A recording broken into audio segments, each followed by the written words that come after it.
안녕하세요. 오늘은 부부의 각방 사용에 대해 이야기해 보려고 합니다. 최근 한국가정연구소의 조사 결과에 따르면 50대 부부의 40%가 그리고 60대 이상의 부부는 절반 이상이 각방을 사용하고 있다고 합니다. 여러분, 이렇게 높은 비율을 보이는 이유는 무엇일까요? 부부가 함께 살아가면서도 각자의 공간을 필요로 하는 이유는 여러 가지가 있습니다. 첫 번째로 수면 패턴의 차이입니다. 각자의 생활 스타일과 생체 리듬이 다르기 때문에 부부 간의 수면의 질이 저하될 수 있습니다. 한쪽이 늦게 자고 일어나는 경우 다른 쪽은 그로 인해 충분한 수면을 취하지 못할 수 있습니다. 이러한 문제를 해결하기 위해 각방을 사용하는 부부들이 많습니다. 두 번째로 혼자만의 공간에 대한 필요입니다. 부부는 사랑하는 사이지만 각자의 취미나 여가 활동을 즐기고 싶어하는 마음은 누구에게나 있습니다. 혼자 있는 시간을 통해 자신을 돌아보고 재충전할 수 있는 공간이 필요하기 때문입니다. 세 번째로 건강 문제입니다. 나이가 들수록 건강이 중요해지는데 서로의 건강 상태가 다를 경우 생활 습관이 맞지 않아 갈등이 생길 수 있습니다. 이럴 때 각방을 활용하면 서로의 건강을 생각하며 보다 원활하게 지낼 수 있습니다. 마지막으로 부부 사이의 서먹함입니다. 서로의 관계가 깊어질수록 때로는 사소한 일로 갈등이 생기기도 합니다. 이러한 갈등을 줄이기 위해 서로의 공간을 존중하고 각방을 사용하는 것이 도움이 될 수 있습니다. 이처럼 각방을 사용하는 부부들 중에서 35%는 오히려 편해졌다고 느끼고 있지만 45%는 서로 멀어지는 느낌을 받기도 한다고 합니다.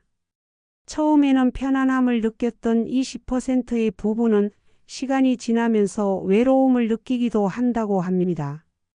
이러한 복잡한 감정은 부부가 각방을 쓰는 것에 대한 다양한 시각을 보여줍니다. 오늘 이 시간에 부부의 각방 사용에 대한 여러 가지 이야기를 나눠보도록 하겠습니다. 여러분이 생각하는 각방의 장점과 단점은 무엇인지, 그리고 어떤 방식으로 부부가 서로를 이해하고 존중할 수 있을지 함께 고민해보는 시간이 되었으면 좋겠습니다. 지금부터 함께 이야기해 보도록 하겠습니다. 첫 번째 이야기는 이기수님과 그의 배우자 두 분의 사연으로 시작됩니다. 이기수님은 최근 남편의 퇴직 후 두 사람의 생활 패턴이 완전히 달라지게 되었다고 이야기합니다. 퇴직 후 남편은 집에서 많은 시간을 보내게 되었고 그로 인해 두 사람의 일상은 예상치 못한 방향으로 흘러갔습니다. 처음에는 서로의 곁에 있는 것이 좋았습니다.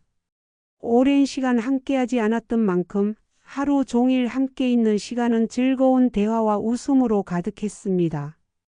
그러나 시간이 지나면서 그 즐거움은 점차 사라졌고 대화는 줄어들었습니다. 남편은 자신의 취미에 몰두하게 되었고 이기수님은 그런 남편을 이해하려고 애썼지만 서로의 관심사가 달라지면서 점점 멀어지는 것을 느끼게 되었습니다. 그리고 어느 날 이기수님은 남편의 외도를 발견하게 되었습니다. 그 순간 그녀의 가슴은 찢어지는 듯한 고통으로 가득 찼습니다. 자신이 아끼고 사랑했던 사람에게서 배신을 당한 느낌은 상상 이상이었습니다. 그녀는 남편과의 대화를 통해 진실을 확인했지만 이미 그로 인해 감정의 골은 깊어져 있었습니다. 이기수님은 남편과의 관계를 정리하기로 결심했습니다. 그들은 각방을 쓰기 시작했고 서로의 공간을 존중하는 방법으로 새로운 삶을 시작하게 되었습니다. 하지만 이 과정에서 느끼는 불편함과 외로움은 그 누구도 쉽게 극복할 수 있는 것이 아니었습니다. 각방을 쓰게 된 후 이기수님은 혼자 있는 시간을 통해 많은 생각을 하게 되었습니다. 서로의 삶에서 소통이 얼마나 중요한지를 깨닫게 되었고 과거의 행복했던 순간들을 되돌아보게 되었습니다. 그리고 그녀는 자신의 마음속에 남아있는 사랑과 그리움을 느끼면서 남편과의 관계를 어떻게 재정립할 수 있을지를 고민하게 되었습니다. 이기수님은 남편과의 대화를 시도하기로 결심했습니다. 처음에는 두려웠지만 자신의 감정을 솔직하게 표현하기로 마음먹었습니다. 그녀는 남편에게 그동안의 마음을 털어놓았고 남편 또한 자신의 잘못을 인정하며 진심으로 사과했습니다. 그들은 서로의 마음을 솔직하게 나누면서 다시 한번 관계를 회복할 수 있는 기회를 가지게 되었습니다. 이 사건을 통해 이기수님은 중요한 교훈을 얻었습니다. 부부는 불편함이 있더라도 함께 있어야 한다는 것입니다. 서로의 마음을 이해하고 소통하며 사랑을 지키기 위해서는 노력이 필요하다는 것을 깨달았습니다.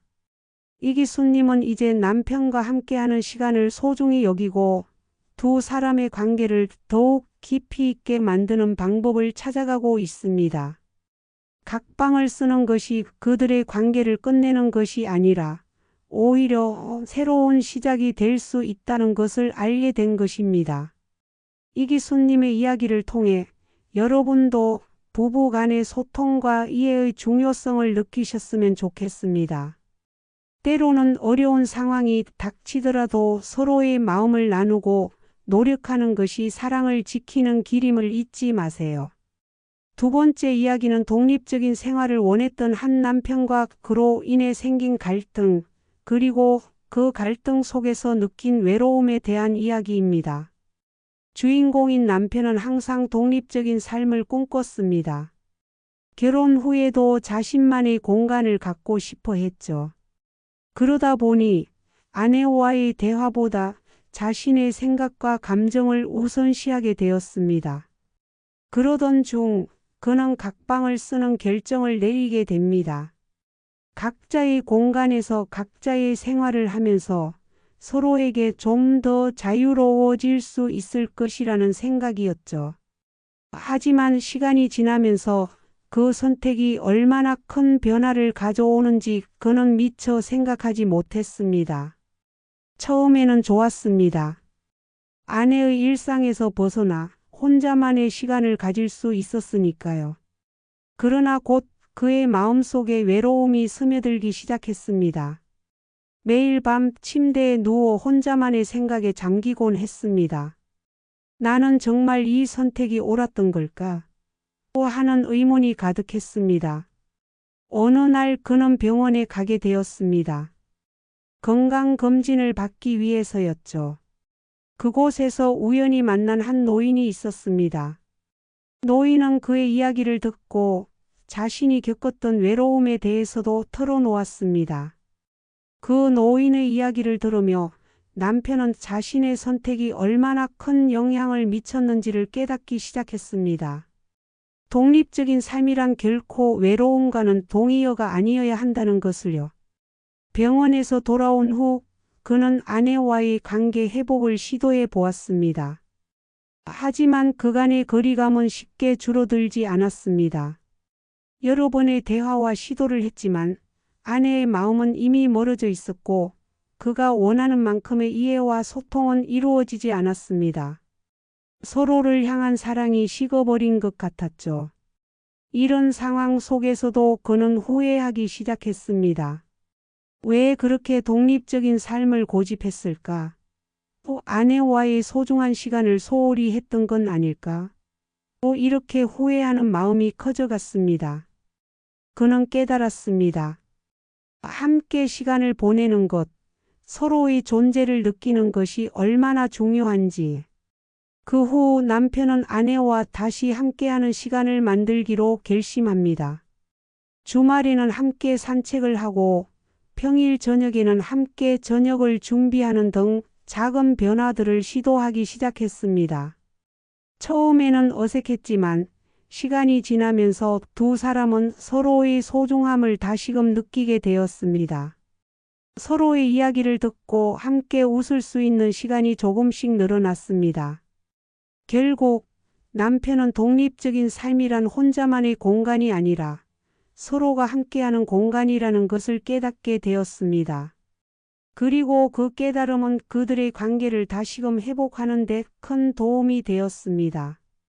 부부는 이제 각자의 공간을 존중하면서도 함께하는 시간을 소중히 여기게 되었습니다. 두 번째 이야기를 통해 여러분은 무엇을 느끼셨나요? 때로는 독립적인 삶을 추구하는 것이 좋다고 생각할 수 있지만 그 과정에서 소중한 관계를 잃지 않도록 주의해야 합니다. 함께하는 시간의 소중함을 잊지 마시고 여러분의 소중한 사람들과의 관계를 더욱 깊이 있게 만들어 가시길 바랍니다. 세 번째 이야기는 우리 주변에서 흔히 있을 수 있는 일입니다. 사랑의 온기가 점차 식어가는 과정을 이야기해 보려 합니다. 주인공은 오숙자님과 그녀의 남편입니다.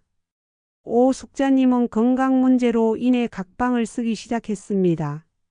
처음에는 건강을 위한 선택이었지만 시간이 지날수록 그 선택은 예상치 못한 결과를 초래했습니다. 각방을 쓰기 시작한 초반 두 분은 서로를 걱정하며 자주 소통했습니다. 오늘은 어떤 기분이세요? 약은 잘 챙겨 드셨나요? 서로의 건강을 챙기는 대화가 오갔고 그로 인해 서로에 대한 애정이 더욱 깊어지는 듯 했습니다. 하지만 시간이 흐르면서 그 대화는 점차 줄어들기 시작했습니다. 각방에서 보내는 시간이 길어질수록 두 분의 감정은 서서히 멀어졌습니다. 오숙자님은 남편의 무관심에 충격을 받았습니다. 아플 때 남편이 곁에 있어주지 않는 것이 얼마나 외로운 일인지 깨닫게 되었습니다. 이러한 무관심은 단순히 신체적인 거리 때문만은 아니었습니다. 마음의 거리도 함께 멀어졌던 것입니다. 각방에서의 편안함은 오히려 부부의 정을 잃게 만들었습니다. 서로의 일상에 대한 관심이 줄어들고 삶의 소소한 일들에 대한 공유가 사라졌습니다. 오숙자님은 남편이 자신을 걱정하지 않는 것 같아 마음이 아팠고 남편 또한 오숙자님이 아프다는 사실을 잊고 지내는 듯 했습니다. 매일의 일상이 반복되는 가운데 서로의 존재가 점점 희미해져 갔습니다. 이러한 상황 속에서 오숙자님은 마음속에 큰 갈등을 느꼈습니다. 내가 아픈데 왜 남편은 이렇게 무관심할까? 라는 의문이 머릿속을 떠나지 않았습니다. 그녀는 남편에게 직접 이야기를 꺼내기로 결심했습니다. 우리 다시 같이 지내면 좋겠어. 각방은 건강을 위해서 시작했지만 서로의 마음은 더 아프게 하는 것 같아. 라고 말했습니다. 남편은 처음에는 당황했습니다. 그렇게 생각해 본 적이 없었어. 미안해. 라는 말과 함께 오숙자님의 손을 꼭 잡았습니다. 서로의 마음을 공유하기 시작하면서 두 사람은 다시 한번 사랑을 확인했습니다. 각방에서의 생활이 부부의 정을 멀어지게 한 것은 아닌지 서로의 마음을 알아보지 못한 것이 큰 문제였던 것입니다. 이후 두 분은 서로의 감정을 표현하고 작은 것부터 다시 시작하기로 했습니다. 매일 저녁 함께 저녁을 먹고 서로의 하루를 이야기했습니다. 오숙자님은 남편이 자신의 아픔을 이해하고 자신을 걱정해주는 모습을 보며 한결 마음이 편해졌습니다. 남편도 아내의 마음을 이해하게 되면서 그동안의 무관심을 반성하게 되었습니다. 각방의 생활은 여전히 필요했지만 그 안에서 서로의 마음을 소중히 여기는 방법을 찾게 되었습니다. 그들은 각방을 쓰고 있지만 매일의 대화와 관심으로 서로의 사랑을 다시 확인할 수 있었습니다. 오숙자님은 남편과의 소통이 얼마나 중요한지를 깨달았고 남편도 아내의 존재가 얼마나 소중한지를 다시금 느끼게 되었습니다. 세 번째 이야기를 통해 우리는 사랑이란 무엇인지 다시 한번 생각해 볼 수 있습니다. 때로는 거리감이 생기기도 하지만 그 거리감 속에서도 서로의 마음을 소중히 여기는 것이 진정한 사랑이 아닐까 싶습니다. 사랑은 단순한 감정이 아니라 서로에 대한 이해와 배려가 함께하는 것입니다. 오늘 우리는 부부가 각방을 사용하는 이유와 그로 인해 생기는 다양한 상황에 대해 이야기해 보았습니다. 각자의 방에서 생활하는 것이 편리하고 독립적인 공간을 제공하는 동시에 부부 간의 거리를 멀어지게 할 수 있다는 점도 잊지 말아야 합니다. 물론 각방 생활이 모든 부부에게 맞는 것은 아닙니다. 그러나 이 선택이 부부에게 주는 긍정적인 요소와 부정적인 요소를 잘 이해하고 균형을 맞추는 것이 중요하다는 점을 강조하고 싶습니다. 부부 관계는 서로에 대한 신뢰와 이해를 바탕으로 형성됩니다. 각방을 사용하면서도 서로의 마음을 잃지 않기 위해서는 노력이 필요합니다. 우리가 강조했던 것처럼 매일 30분이라도 서로의 이야기를 나누는 시간을 가지는 것이 큰 도움이 될 수 있습니다. 이런 작은 대화들이 쌓여서 더욱 깊은 관계로 나아가는 초석이 될 것입니다. 또한 부부가 함께 시간을 보내는 방법을 모색하는 것도 중요합니다. 주말에는 함께 외출하거나 취미를 공유하는 시간을 가지면서 서로의 소중함을 다시금 느낄 수 있도록 해야 합니다. 이런 노력이 쌓이면 각방 생활이 결코 서로를 멀어지게 하는 것이 아니라 오히려 서로를 더욱 가까이 다가가게 하는 계기가 될 수 있습니다. 그러나 경계를 놓쳐서는 안 됩니다. 각방의 편안함이 오히려 소통의 단절로 이어질 수 있다는 점을 명심해야 합니다. 서로의 마음을 간과하지 않고 언제나 손을 내밀어 서로의 마음을 확인하는 것이 중요합니다. 작은 관심과 배려가 쌓여서 더욱 깊은 사랑으로 발전할 수 있다는 것을 잊지 말아야 합니다. 마지막으로 부부 관계는 끊임없이 변화하고 성장하는 것입니다. 각방 생활을 선택하는 부부가 많아지고 있는 요즘, 이 선택이 언제나 정답은 아닐 수 있습니다. 부부가 서로를 존중하고 소통하며 이해하는 노력이 가장 중요하다는 사실을 다시 한번 강조하고 싶습니다. 각자의 방에서도 서로를 향한 마음은 가까이 유지할 수 있음을 기억해 주시기 바랍니다. 오늘 들려드린 이야기가 여러분의 부부 관계에 작은 도움이 되었기를 바랍니다. 다음 시간에는 또 다른 주제로 찾아뵙겠습니다. 여러분의 소중한 부부 관계가 늘 행복하고 사랑으로 가득하길 기원합니다. 감사합니다.